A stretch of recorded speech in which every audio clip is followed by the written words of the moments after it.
Como é que se aprende a ler e escrever? Se aprende primeiro formando na memória, as letras, né, que vão constituir as sílabas e as palavras, mas eu tenho que ter, o que se chama o mapa da letra na minha memória. Se for uma língua ideográfica, eu tenho que ter o mapa de cada ideograma, né. Então, como é que nós fazemos essa memória? É uma das contribuições interessantes, né, da que vem da patologia, né, da neurologia, assim como das pesquisas do cérebro leitor e do cérebro que escreve, o cérebro escritor, mostram, com bastante clareza que, qualquer pessoa, seja ela criança, jovem ou adulto sendo alfabetizado, né, pode formar essa memória das letras, esse mapa da letra na memória, né, a partir da visão, do movimento e do tato, né.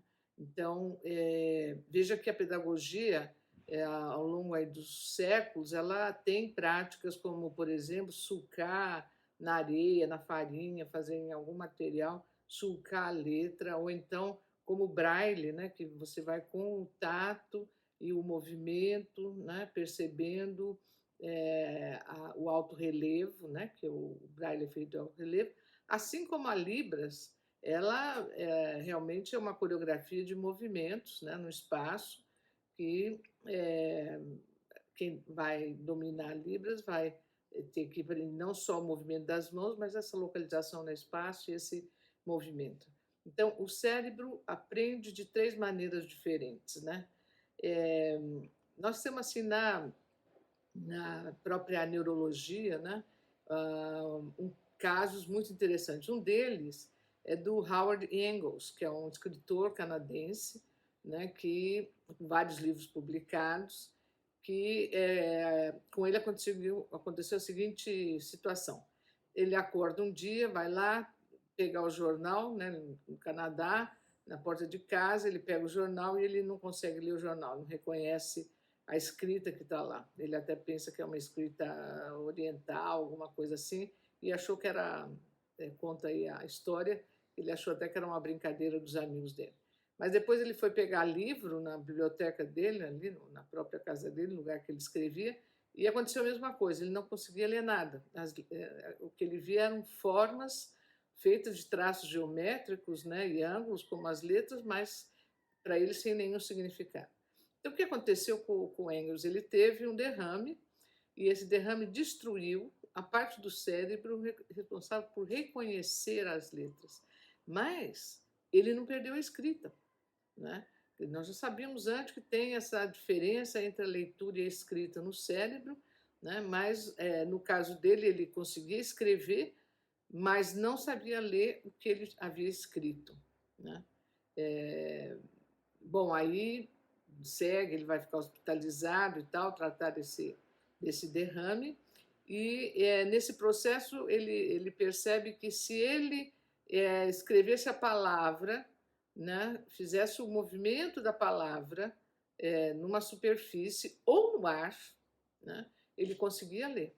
Então, na verdade, o movimento, né, que está gravado na memória dele, que então para escrever banana, ele tem esse movimento gravado, então, ao fazer o movimento no ar, né, ele então consegue ler essa palavra. Então, se ele olhar a palavra escrita e fizer essa transcrição pelo movimento, ele consegue ler, né? E isso continua até hoje, né? Então, depois disso, né, ele desenvolveu então tecnologias próprias, né, para trabalhar com essa questão do movimento.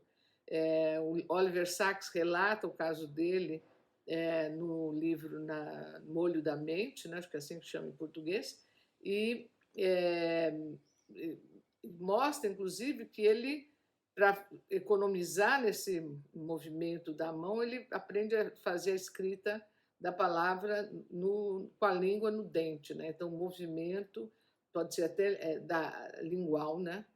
Para ler. Agora, veja a possibilidade do cérebro, a possibilidade de uma criança, de um adulto que está no EJA, né, de aprender a ler e escrever. Quer dizer, nós temos várias entradas, temos pelo menos essas 3 entradas do movimento, do tato e da visão, para formar aquele básico, né, aquela condição inicial, né, necessária para você poder, né, reconhecer as letras, né, os fonemas, você vai pelos grafemas, né, e como é que isso pode constituir eh, estratégias para, inclusive, alunos que tenham baixa visão ou, né, ou não enxergam, sejam cegos.